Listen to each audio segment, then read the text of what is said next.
오늘은 에스겔 37장 1절부터 14절까지의 말씀입니다. 에스겔 37장 1절에서부터 14절의 말씀입니다. 에스겔 37장 1절부터 4절 말씀입니다.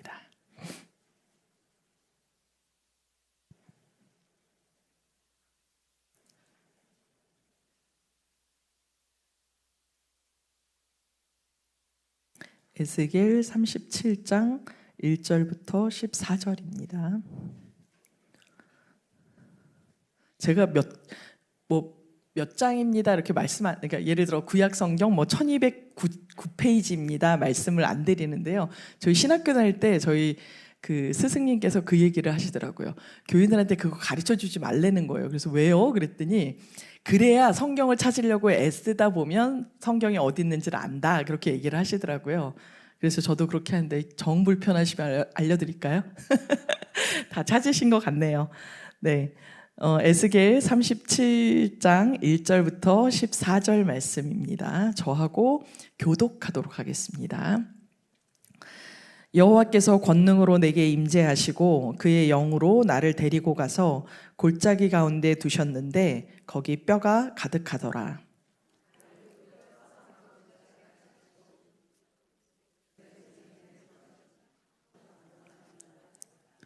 그가 내게 이르시되 인자야, 이 뼈들이 능히 살 수 있겠느냐 하시기로 내가 대답하되 주 여호와여, 주께서 아시나이다.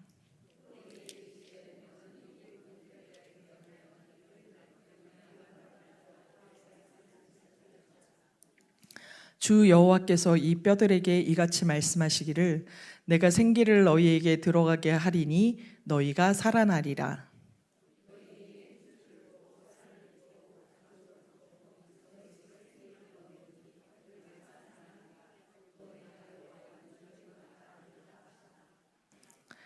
이에 내가 명령을 따라 대언하니 대언할 때에 소리가 나고 움직이며 이 뼈, 저 뼈가 들어맞아 뼈들이 서로 연결되더라.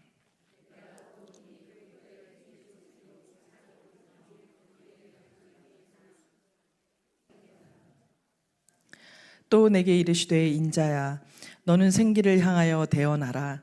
생기에게 대언하여 이르기를 주 여호와께서 이같이 말씀하시기를 생기야, 사방에서부터 와서 이 죽음을 당한 자에게 불어서 살아나게 하라 하셨다 하라.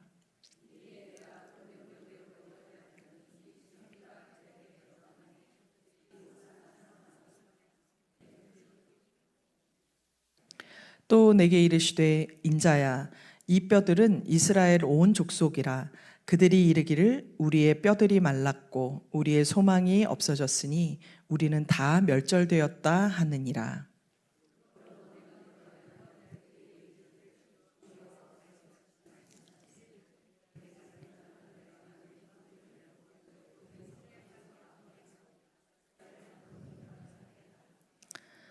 내 백성들아, 내가 너희 무덤을 열고 너희로 거기에서 나오게 한즉 너희는 내가 여호와인 줄 알리라. 함께 읽겠습니다. 내가 또 내 영을 너희 속에 두어 너희가 살아나게 하고 내가 또 너희를 너희 고국 땅에 두리니 나 여호와가 이 일을 말하고 이룬 줄을 너희가 알리라. 여호와의 말씀이니라. 아멘. 요즘 제가 설교하는 거를 잘 들어보시면 계속해서 성경을 어떻게 읽을 것인가 하는 것을 계속 말씀을 드리고 있습니다. 그래서 저희가 주어와 동사를 찾아서 읽어보는 것 한번 해보셨었죠. 그리고 말씀을 쭉 그대로 읽는 것이 아니라 중간중간 단락을 끊어서, 예를 들면 오늘 14절 말씀 같으면 내가 또 내 영을 너희 속에 두어 너희가 이렇게 쭉 읽는 것이 아니라 내가 또 내 영을 너희 속에 두어, 그렇게 좀 끊어 읽으시면 좋겠다는 뜻에서 이렇게 말씀을 조금 이렇게 내려서, 이렇게 단락을 조금 내려서 알려드리기도 하지요.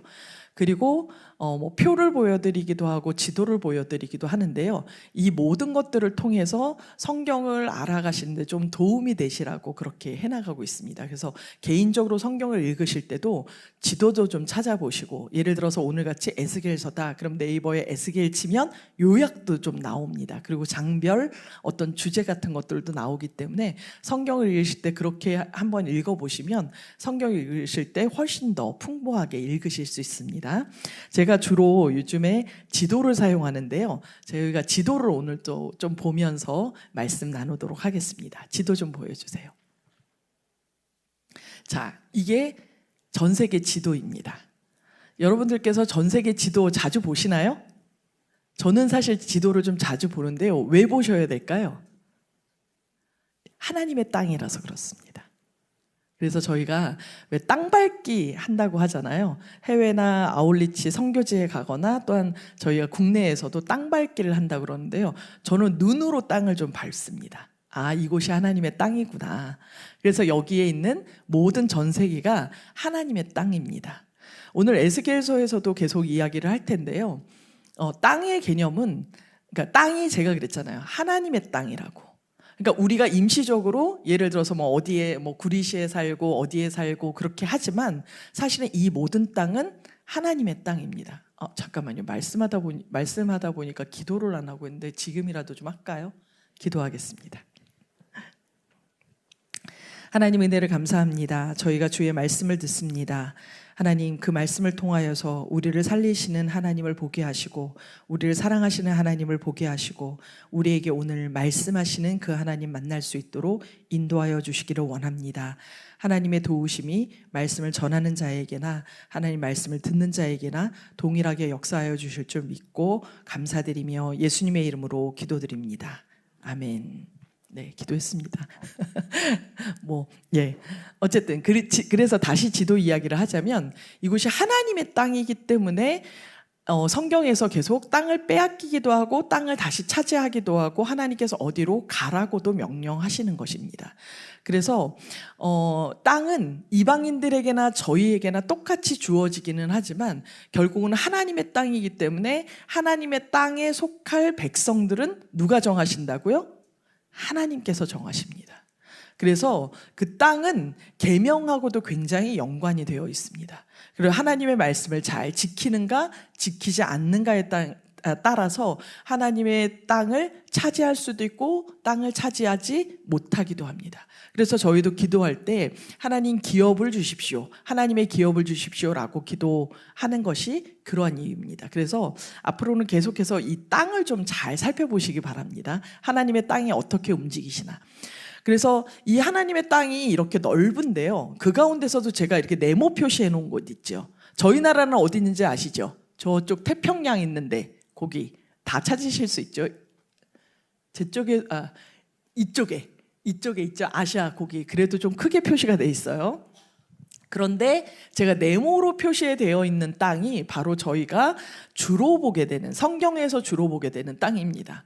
그러면 하나님께서 이 넓은 땅 가운데서 왜 저 땅에만 더 유독 신경을 쓰실까? 사실은 하나님께서는 모든 땅에 다 신경을 쓰십니다. 그런데 이렇게 생각하시면 좋습니다. 샘플입니다. 샘플만 써봐도 알아요. 아시죠? 네. 샘플을 통해서 우리가 성경을 통해서 보게 함으로써 이것이 이 땅에서만 이루어지는 일이 아니라, 그리고 이스라엘 백성에게만 이루어지는 이야기가 아니라 에돔이나 그 주변 국가들에게만 일어나는 일이 아니라 우리 전체에 주시는 말씀이구나를 아시면 됩니다. 그래서 성경이 우리에게 의미가 있는 까닭은 그것이 몇천 년 전에 지어졌든 또 그 땅이 조기에만 한정되었던 상관없이 오늘, 그리고 우리가 있는 이 땅에서 그 말씀이 그대로 적용되기 때문에 오늘도 저희가 이 말씀을 보게 되는 것입니다. 그러니까 이 말씀을 보실 때는 그때 당시의 배경이 어땠나, 그때 당시의 상황은 어땠나와 동시에 그러면 나의 상황과 맞닥뜨려지는 부분은 어떤 것인가를 잘 살펴보시면 좋겠습니다. 그래서 제가 아까 보여드린 그 지도에서 그 네모난 부분을 확대해서 보시면 어떻게 되느냐? 안 넘어가네요. 넘겨주세요. 이렇게 되는 겁니다. 근데 이 땅이 여기서 보시면 여기 긴네렛 호수 보이시죠? 그 긴네렛 호수 있고 염해, 그러니까 사해죠. 그리고 그 긴네렛 호수와 그 염해 사이를 흐르는 게 요단강입니다. 이해되셨나요? 그래서 요단강 동편, 요단강 서편이라는 게 그렇게 이어지는 겁니다. 그래서 이 지도를 보실 때 고기가 이스라엘 땅입니다. 그러니까 그 긴네렛 호수와 그 밑에 염해, 사해, 그 주변 땅이 이스라엘 땅이고 고기가 가나안 땅이라고 하는 것입니다. 이해되셨죠? 그래서 여러분들께서 기억하셔야 되는 것은 지도를 보실 때, 이스라엘 지도를 보실 때 중요하게 위에는 긴네렛 호수. 근데 긴네렛 호수 익숙하지 않으시죠? 거기 옆에 보니까 뭐라고 돼 있죠? 갈릴리 호수라고 되어 있죠. 그게 갈릴리 호수입니다. 그러니까 위에 있는 게 갈릴리 호수 혹은 긴네렛, 그게 긴네렛 지방이기 때문에 그래요. 그래서 우리나라도 계속 지명이 조금씩 바뀌잖아요. 그래서 그 지칭하는 이름이 다른 겁니다. 혹은 게네사렛, 그것도 똑같이 갈릴리를 얘기하는 겁니다. 디베레아 호수 들어보셨죠? 그것도 갈릴리 호수를 얘기하는 겁니다. 그러니까 이스라엘 땅을 기억하실 때는 위에 갈릴리 호수, 위에 뭐라고요? 갈릴리 호수, 밑에는 뭐요? 염해 혹은 사해. 소금 염자 쓰니까 소금이 많은 바다, 그래서 사해입니다. 아무도 못 살기 때문에. 그리고 그 두 개를 잇는 강이 요단강인 겁니다. 그래서 이 요단강을 건너서 요단강 서편으로 가서 있는 그곳이 주로 가나안 땅이 됐던 거죠. 이해되시죠? 그리고 고기가 이스라엘 땅이고요. 그쪽 이쪽을 보시면 대해 지중해죠. 지중해 위쪽이 거기가 터키 지방, 지난주에 살펴본 대로 아시아 지방과 터키 지방이 되는 겁니다. 그리고 터키에서 조금 더 가면 유럽이 되는 거고요. 그렇게 되고 여기 이렇게 밑에 뾰족하게 삼각형 돼 있는 데 있죠. 홍해 바로 위에. 거기가 시나이 광야, 시내산이 있었던 그 이스라엘 백성들이 출애굽해서 머물렀던 광야가 그곳입니다. 됐죠? 그리고 오른쪽에 보시면 티그리스강, 유프라테스강 두 개 보이시죠? 그러니까 위가 티그, 밑에가 유부, 이렇게 되는 겁니다. 티그리스강, 유프라테스강인데요. 에덴 동산을 설명하는 창세기 2장 말씀에 보면 그 티그리스강을 힛데겔이라고 그렇게 합니다. 그래서 에덴에서부터 네 강이 이렇게 발원하게 되는데 그 가운데서 두 강이 바로 이 힛데겔 강이 티그리스 강이고 유프라테스 강이 유브라데 강입니다. 그래서 이쪽이 오늘 저희가 살펴보게 될 에스겔이 잡혀갔던 바벨론이 머무는 땅이 그 땅입니다. 그래서 나중에 저희가 오늘 제가 계속 요새 지도를 드리잖아요. 지도나 아니면 성경 보실 때 참고할 수 있는 자료들을 드리는데 나중에도 이것도 한 번씩 드릴 겁니다. 그래서 그 자료들을 댁에 가셔서 이렇게 그 뭐 클리어 파일 같은 거 있잖아요. 거기다가 차곡차곡 한번 모아 보세요. 그래서 그거 모으셔서 성경 보실 때 이렇게 좀 넘겨보시면서 보시면 제가 드리는 모든 자료들 다 받으실 수 있을 것 같습니다. 그래서 다시 계속 지도를 보여주시면 저희가 보게 되는 그 구약의 세계가 바로 그 지도 안에서 이루어지는 겁니다. 그래서 신약까지 거의 다 이 안에서 다 이루어진다는 것을 기억하시면 되고 성경의 대부분의 사건은 아까 그 요단강의 서편에서 이루어지고 예수님께서 활동하시는 지역도 이 염해 바로 옆쪽이 예루살렘이거든요. 왼쪽 옆이 예루살렘인데 거기에서부터 저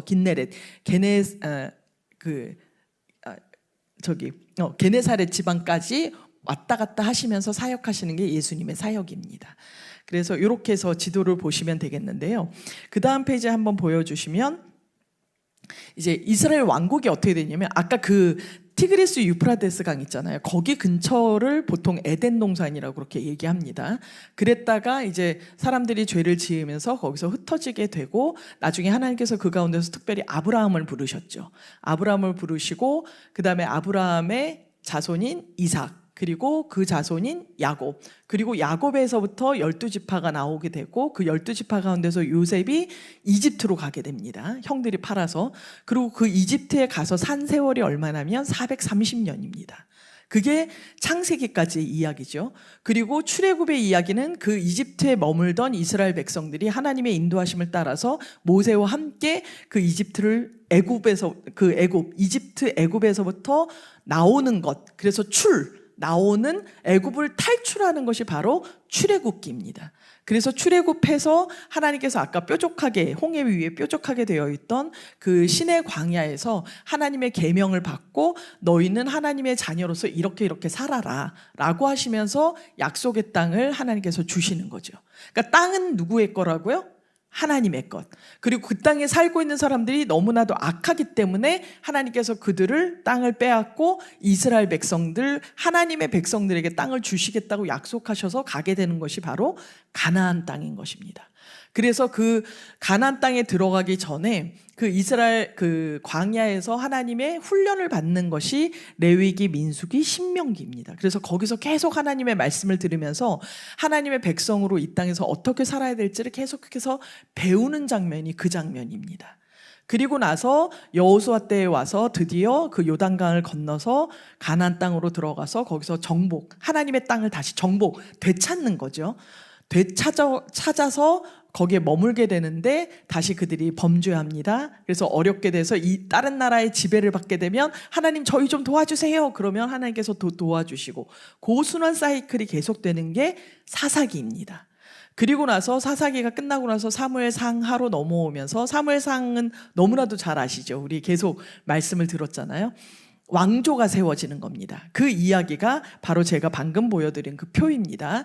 거기 표에 보시면 이제 그 사사 시대가 지나가고 왕정 시대가 열립니다. 왕이 통치하는 그다음에 정치하는 그 얘기입니다. 그러니까 왕이 정치하는 시대. 그래서 왕정 시대인데요. 사울과 다윗과 솔로몬까지 왔다가 솔로몬 이후에 로보암과 여로보암, 북이스라엘과 남유다로 나뉘게 되지요. 나뉘게 되는데 거기에 보시면 위에 보시면 BC 1050년 이렇게 되어 있잖아요. 그러면 제가 하나 좀 알려드리고 싶은 게 BC 1050년 정도면 우리나라는 어느 시대일까요? 그거 한번 생각해 보신 적 있으세요? 1050년. 저희 조선이 보통 세워졌다라고 하는 단군 시대가 언제인지 아시나요? BC 2333년이라고 합니다. 그래서 어떤 사람들은 아직까지 단기를 쓰는 사람들이 있더라고요. 그런데 고조선이 그때 세워졌다라고 하잖아요. 그리고 고조선이 멸망하던 때가 언제냐면 BC 108년입니다. 108년이면 이거보다 한참 더 전인 거예요. 그러니까 우리나라 고조선 시대가 펼쳐지는 동안에 이 구약의 사건들이 지나간 겁니다. 이해되셨어요? 고조선 한 정중간에 출애굽을 하게 되고 50년 정도 경에 그리고 나서 요 시대가 계속되는 상황이 그러니까 사울과 다윗과 이 솔로몬 왕정 시대가 끝날 때까지도 이 고조선이 계속되는 겁니다. 그러니까 삼국 시대가 시작되기도 전인 거예요. 그러면 중국은 언제냐면 중국의 시초가 은나라, 주나라, 하왕조 그렇게 되잖아요. 그런데 바로 그 시대, 춘추전국 시대가 오기도 전입니다. 그러니까 공자가 태어나기도 전의 이야기가 바로 이 성경의 이야기인 거예요. 이렇게 보시니까 또 우리나라랑 비교하니까 또 이런 알게 되시는 게 있죠. 그래서 하나님의 사건에서는 역사가 굉장히 중요해요. 근데 어느 종교에서도 역사를 얘기하는 종교가 없습니다. 그런데 저희 기독교 하나님에게 있어서는 역사가 굉장히 중요합니다. 왜냐하면 하나님께서는 살아계신 하나님이시고 태초부터 끝날까지 종말에 이르기까지 그 역사를 주관하시는 분이 하나님이시기 때문에 그렇습니다. 그래서 우리가 성경 공부할 때도 역사를 이렇게 계속 배우게 되는 겁니다. 그렇게 해서 사울과 다윗과 솔로몬 이후에 북이스라엘은 아수르에 멸망하게 되고요. 남유다는 그거보다 조금 더 후에 그러니까 722년에 북이스라엘이 멸망하고 586년에 남유다가 멸망하는 그 시기까지 한 또 100여 년이 훨씬 더 넘어가죠. 200년까지는 안 되고 그 시간들이 있고 나서 그러니까 남유다까지 멸망하고 나서 이스라엘이 완전하게 멸망하게 됩니다. 그러니까 아수르에 멸망했다가 아수르가 바벨론에 잡아먹히고 그 바벨론이 이스라엘을 완전히 점령하고 침공하는 것이 586년, BC 586년이라서 그때 완전히 이스라엘이 멸망하게 됩니다. 그러나 하나님의 역사는 그 이후로도 계속되지요. 그러면 그 다음 페이지 보시면 아까 그 지도를 통해서 보시면 아까 요 위에 있는 게 티그리스, 유프라데스 아시죠? 이제 그리고 갈릴리오스와 사해 거기에서부터 북이스라엘이 아수르의 멸망 끌려갔고요. 그리고 남유다도 바벨론으로 끌려갔습니다. 그래서 보통 전쟁을 통해서 정복당하면 어떻게 되냐면요. 1차적으로는 포로를 데리고 갑니다. 그런데 그 민족 사람들을 다 그 땅으로 데려갈 수가 없잖아요. 그렇죠? 그 땅에서 수용을 못하니까. 그러니까 보통은 어떻게 하냐면 지도자들을 데리고 갑니다.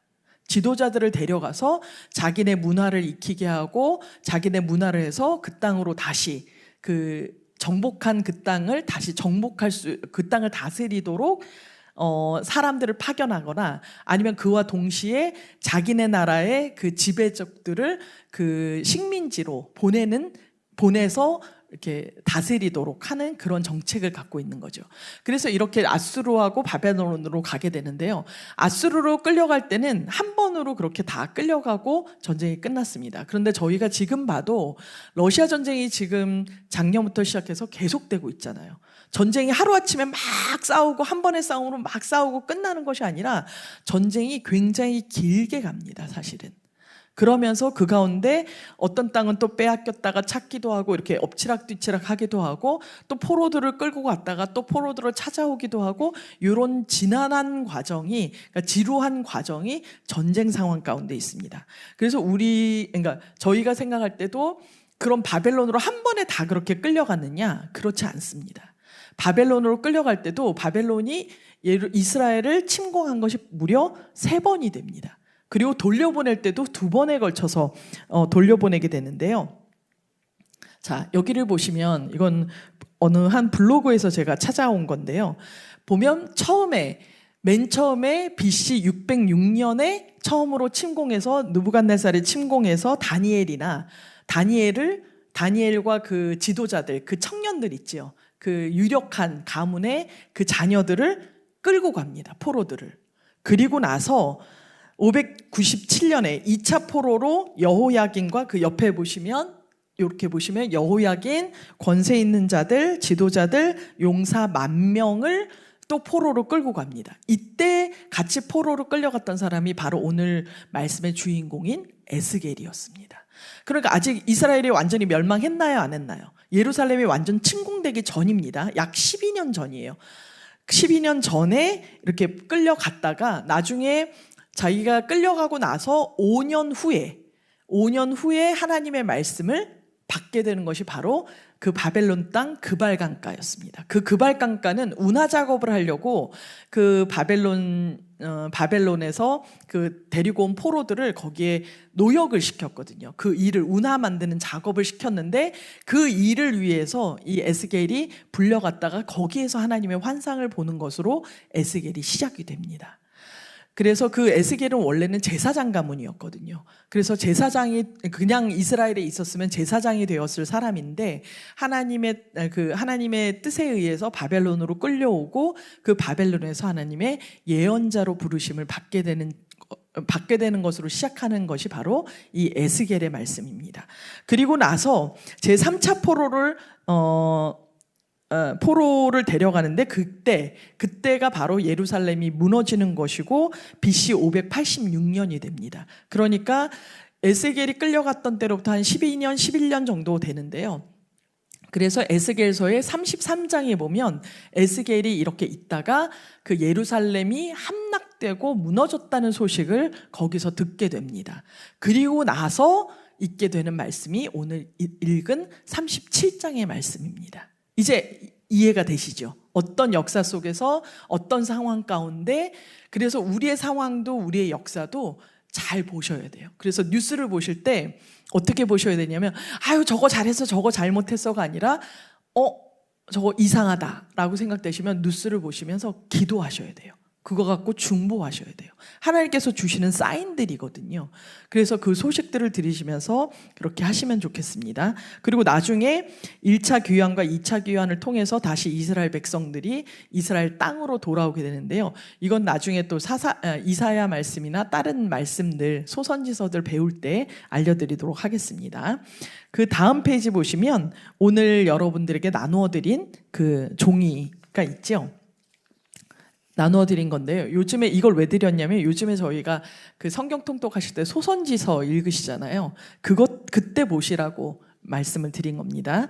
그래서 저기 이것을 보시면 구약의 선지자들이 활동한 시기하고 장소가 그렇게 나와 있습니다. 그래서 분열왕국 시대에 북이스라엘이 위쪽에 있고요. 남왕국 존속 시대, 그러니까 남왕국이 여전히 남아있는 시대가 있다는 것입니다. 그래서 그 소선지서들과 대선지서들의 그 선지자들이 언제 활동을 했고 어느 나라를 예언했고 그런 것들이 적혀 있는 그런 표입니다. 그래서 보시면 저희가 아는 대로 바벨론 포로로 끌려가서 있을 때 아까 1차 때 누가 갔다고요? 다니엘. 그래서 다니엘서가 있는 거고요. 장소는 바벨론에서 그 다니엘서를 적은 겁니다. 그리고 두 번째 2차 침공해서 포로로 끌려갔던 사람이 에스겔, 바벨론에서 하나님의 환상을 보고 예언을 했지요. 그리고 나서 586년에 이스라엘이 완전히 예루살렘에 함락됐다는 것을 선포했던 사람이 바로 예루살렘이 함락될 것이다 라고 하는 것을 유다에 남아서 계속해서 선포했던 사람이 예레미야입니다.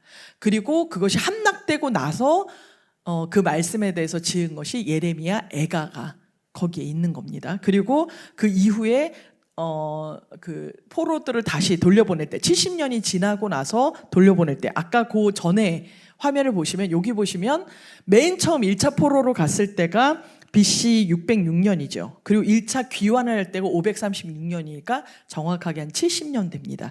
그러니까 어떤 곳에서는 1차 포로로 갔던 데가 607년이라고 보기도 하는데요. 그래도 어간 70년이 되는 거죠. 그런데 거기 말씀해 보니까 뭐라고 그랬냐면 예레미야 29장 10절에 나주가 분명히 말한다. 너희가 바벨론이야. 그러니까 바벨론에서 70년을 다 채우고 나면 내가 너희를 돌아보아 너희를 이곳으로 다시 데리고 오기로 한 나의 은혜로운 약속을 너희에게 그대로 이루어 주겠다라고 말씀하신 대로 그대로 이루어진 것입니다.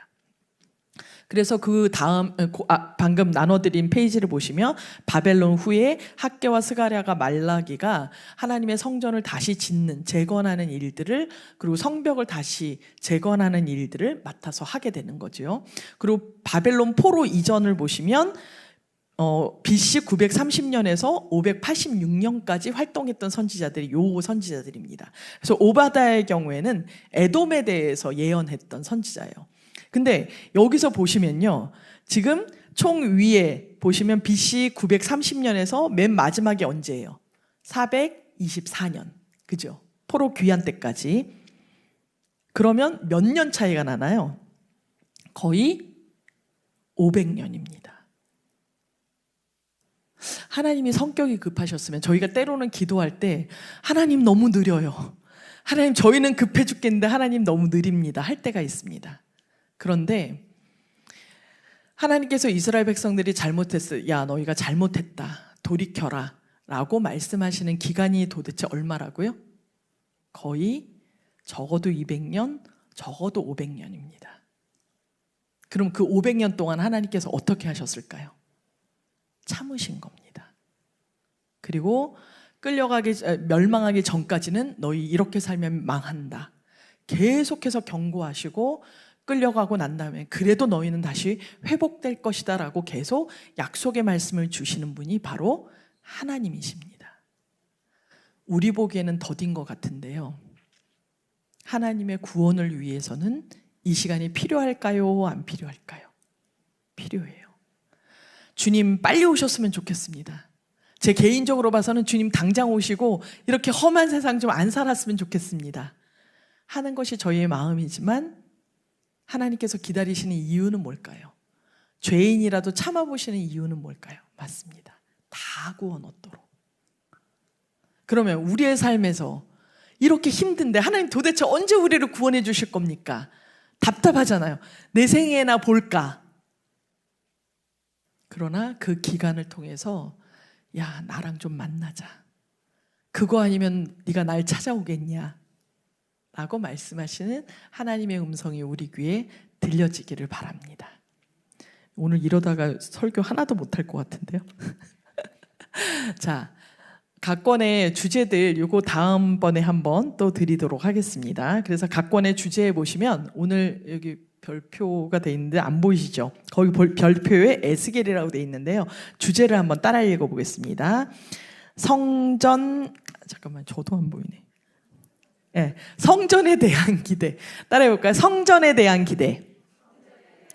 네, 그래서 40장부터 43장까지 저희가 오늘 37장 읽잖아요. 그리고 40장에서부터 43장에 이르면서 너희가 너희에게 새 성전을 줄 것이라고 하는 하나님의 말씀이 나와요. 그래서 성전의 앞에서부터 물이 점점 차올라서 주변에 있던 모든 나무들과 식물들이 하나님 앞에 풍성해지는 그 환상을 보여주시거든요.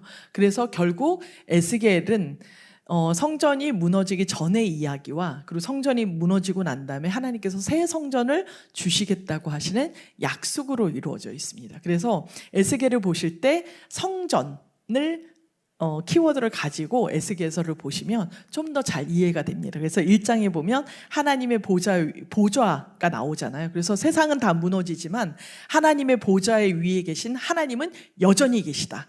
그럼 하나님이 여전히 계시면요, 다 해결된다. 그 메시지를 하나님께서 전하고 싶어 하셨습니다.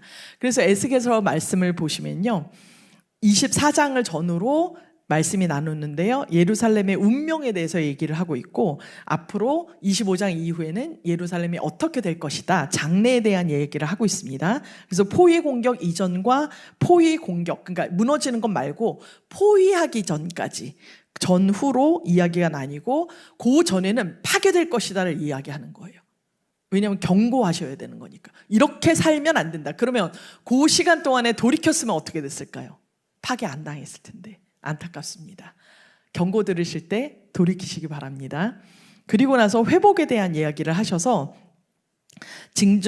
징조와 설교에 대한 설교와 포위와 구원에 대한 설교를 하십니다. 그래서 멸망 전에는 유다의 불순종을 지적하고 예루살렘에 임한 심판의 경고를 주며 회개와 믿음을 촉구했습니다. 그리고 평화와 축복을 외치는 거짓 선지자들을 따르지 말 것을 경고했습니다. 그리고 멸망 후에는 희망의 예언, 백성을 위로하며 평화와 축복의 메시지를 전달했고요, 미래의 구원을 회복하고 영광을 말하셨습니다. 그리고 하나님의 백성을 회복하겠다라고 하시는 것이 바로 오늘 우리가 읽을 37장 마른뼈 환상이고요, 40장에서 43장까지 새로운 성전과 성읍, 그래서 여호와 삼마라는 이야기가 거기서 나오게 됩니다. 그래서 에스겔서가 이렇게 되는데요, 그래서 뭐 그림으로 보는 에스겔서가 있는데 나중에 한번 드릴게요. 자, 드디어 가기 전에 또 얘기를 하나 더 해야 되네요. 그러면 이 바벨론의 포로가 되어서 온 이스라엘 백성들이 오해하고 있었던 사실이 있었습니다. 뭐냐면 첫 번째는 전능하신 하나님에 대해서 오해한 거예요. 뭘 오해했냐? 하나님께서 전능하시다면 왜 자기 백성을 바벨론의 신에 뺏기셨냐라고 질문한 거예요. 이때는 신의 전쟁이라고 생각했기 때문에 우리가 바벨론에 진 것은 이스라엘의 하나님이 바벨론 신에게 졌다라고 이해를 했거든요. 그렇기 때문에 그런 오해를 했습니다. 그리고 두 번째는 자기는 죄가 없다는 거예요. 내 죄는 크지 않다는 거. 오히려 누구의 죄가 크냐면 우리 조상들이 잘못한 죄 때문에 내 이가 시다. 그러니까 내가 피해를 본다라고 그렇게 오해했습니다. 그리고 더불어서 우리는 이제 더 이상 희망이 없다라고 오해했던 것입니다. 그리고 하나님께서 공평하지 않다. 왜 우리는 이렇게 가혹하게 대하시냐? 근데 하나님은 공평하십니다.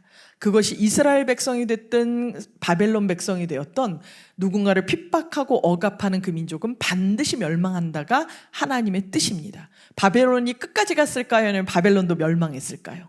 바벨론도 멸망했거든요. 그래서 거기에 보시면 열방에 대해서 진노하시는 하나님이 이스라엘의 목을 참수하시고 그리고 열방들의 목도 차례로 참수하여서 살육당한 자의 구덩이에 던지실 것이다 라고 환상에서 보여주십니다.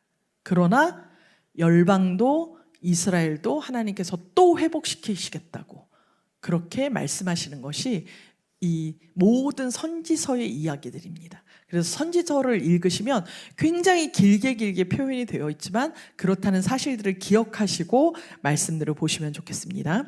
사실 오늘 본문의 말씀은 어려운 것은 없습니다. 살펴보도록 하겠습니다. 에스겔 37장 1절에서부터 3절까지 말씀 함께 읽겠습니다. 시작. 여호와께서 권능으로 내게 임재하시고 그의 영으로 나를 데리고 가서 골짜기 가운데 두셨는데 거기 뼈가 가득하더라. 나를 그 뼈 사방으로 지나가게 하시기로 본즉 그 골짜기 지면에 뼈가 심이 많고 아주 말랐더라. 그가 내게 이르시되 인자야 이 뼈들이 능히 살 수 있겠느냐 하시기로 내가 대답하되 주 여호와여 주께서 아시나이다. 아멘. 오늘 1절 말씀에 보면 권능으로 그렇게 되어 있는데요. 히브리서에 보면 손으로 그렇게 되어 있습니다. 사실은. 그래서 영어 성경이나 쉬운 성경이나 새번역에 보시면 손으로라고 번역이 되어 있습니다. 그러면 권능하고 손이 다른데 왜 같이 쓰시죠?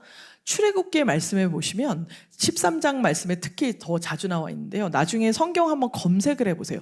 권능을 찾아보시면 어느 단어랑 항상 같이 가냐면 권능의 손 그렇게 되어 있습니다. 그래서 하나님의 권능의 손으로, 그러니까 하나님의 손이 내게 임재하시고, 그래서 아까 저희가 축복송 할 때 저희가 손으로 이렇게 하시라고 그랬잖아요. 그래서 그랬습니다.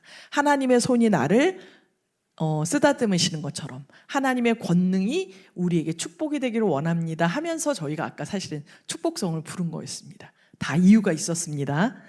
그래서 하나님의 권능이 그리고 하나님의 영이 다 같은 말입니다. 하나님의 손이 그 에스겔을 이끄십니다. 근데 어디로 갔냐면 뼈가 가득한 골짜기로 갔습니다.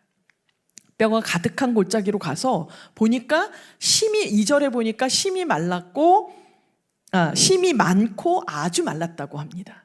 하나님께서 말씀하시죠. 뭐라고 말씀하시냐면 이 뼈들이 능히 살 수 있겠느냐? 여러분들 같으면 뭐라고 대답하시고 싶으세요? 살 수 있습니다. 믿음이 강하시는가요? 아니 못 살 것 같습니다. 도저히 보니까 안 될 것 같습니다. 에스겔은 뭐라고 대답했냐면요. 여호와여 주께서 아시나이다. 근데 다른 번역을 보면 뭐라고 되어 있냐면 주님만 아십니다. 그 소리는 뭐예요? 주님만 아시고 나도 모르겠고 우리 다 모르겠습니다. 사실은 부정적인 말입니다.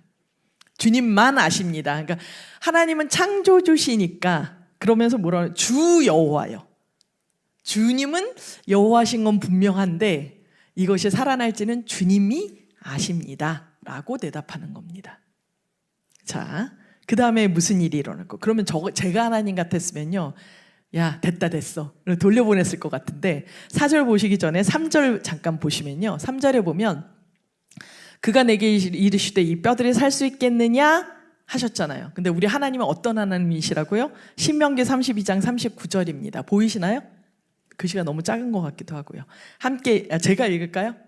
네, 함께 읽을게요. 시작. 이제는 나 곧 내가 그인 줄 알라. 나 외에는 신이 없도다. 나는 죽이기도 하며 살리기도 하며 상하게도 하며 낫게도 하나니 내 손에서 능히 빼앗을 자가 없도다. 하나님이 이런 분이십니다. 요한복음 5장 21절입니다. 시작. 아버지께서 죽은 자들을 일으켜 살리신 같이 아들도 자기가 원하는 자들을 살리느니라. 아버지가 어떤 분이시라고요? 죽은 자를 살리시는 분.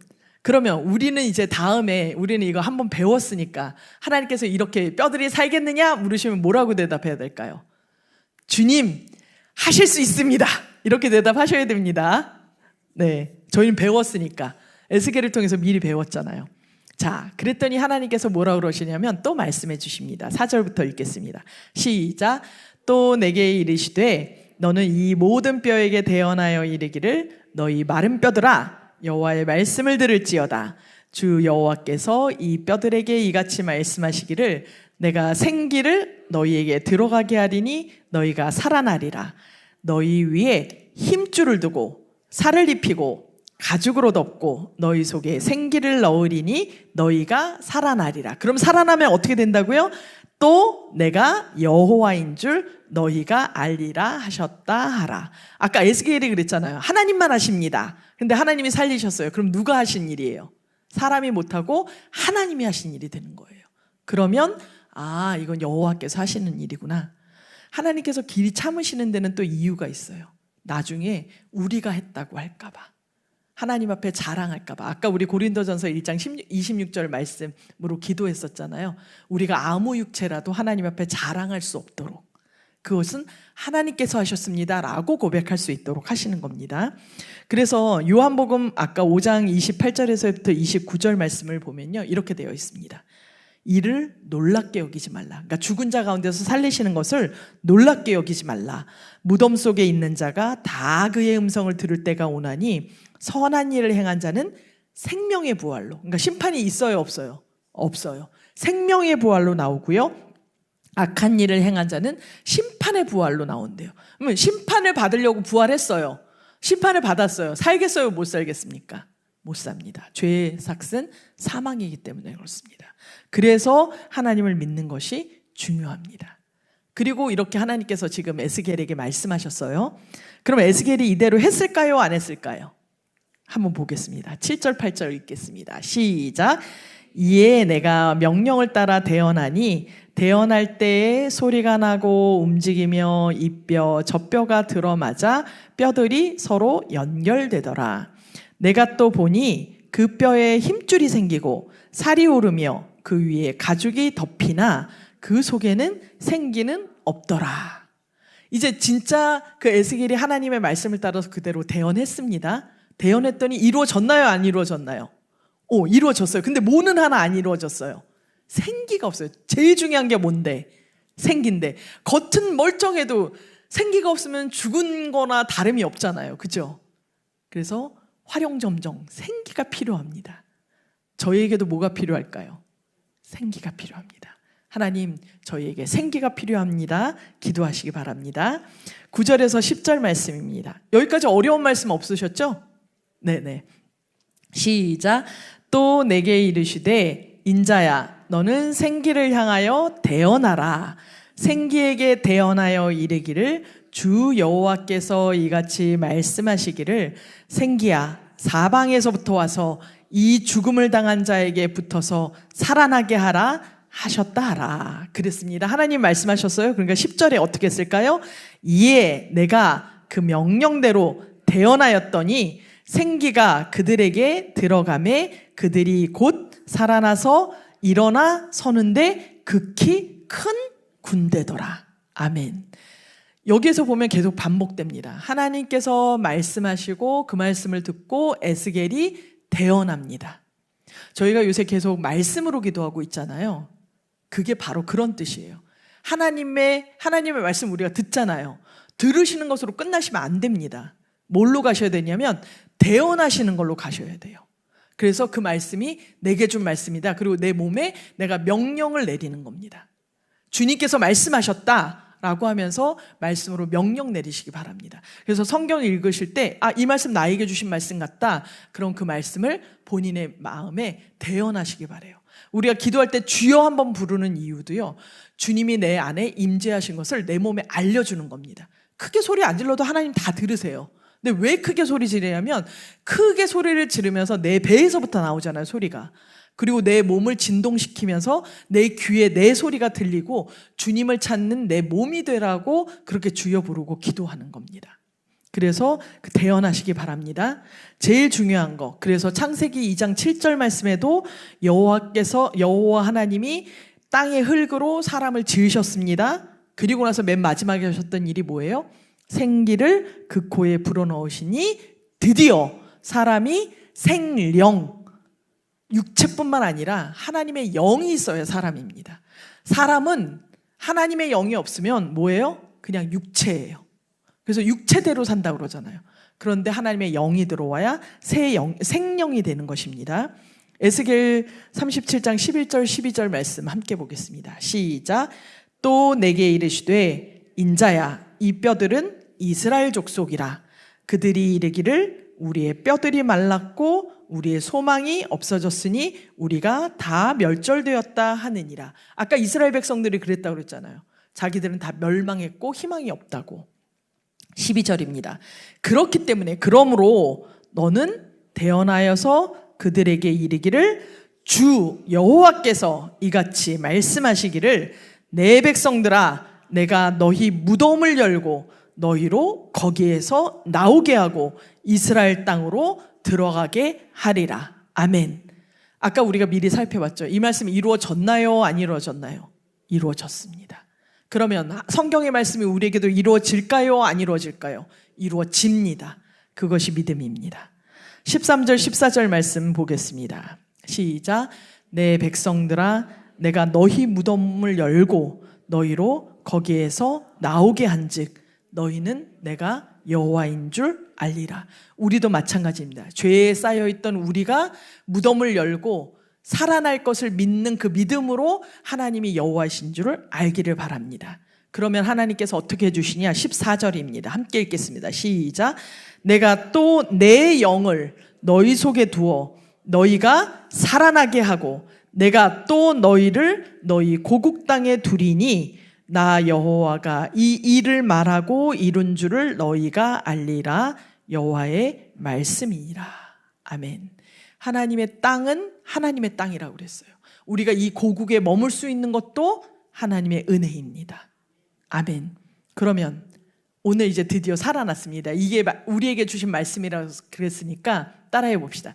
내가 무덤에서 나왔습니다. 나는 살았습니다. 나는 하나님께서 살아계신 하나님이신 것을 믿습니다. 나는 하나님께서 살아계신 하나님이심을 믿습니다. 아멘. 그럼 여기서 끝나야 될까요? 빨리 설교는 끝내야 되는데 하나님께서 우리를 왜 살게 하실까요? 요거 하나만 더 짚고 가겠습니다. 하나님께서 우리를 왜 살게 하실까요? 언젠가 또 죽을 텐데 마른 뼈 그대로 두시면 되지. 이스라엘 백성 분명히 가나안 땅에 들어와서도 또 하나님 말씀대로 안 사는데 하나님께서 우리를 살리시는 이유가 있습니다. 알고 사셔야 돼요. 살아나시도록 하나님 저 마른 뼈가 살아나게 해주십시오. 힘줄이 돋고 살이 돋고 그리고 내 안에 생기가 있게 해주십시오. 거기서 끝나시면 안 돼요. 반드시 뭐가 있어야 되냐면 에스겔 36장 26절에서 28절의 말씀이 여러분들 안에 있어야 됩니다. 아까 우리 14절의 말씀하고 비슷한 말씀이죠. 함께 읽겠습니다. 시작. 또 새 영을 너희 속에 두고 새 마음을 너희에게 주되 너희 육신에서 굳은 마음을 제거하고 부드러운 마음을 줄 것이며 또 내 영을 너희 속에 두어 너희로 내 율례를 행하게 하리니 너희가 내 규례를 지켜 행할지라.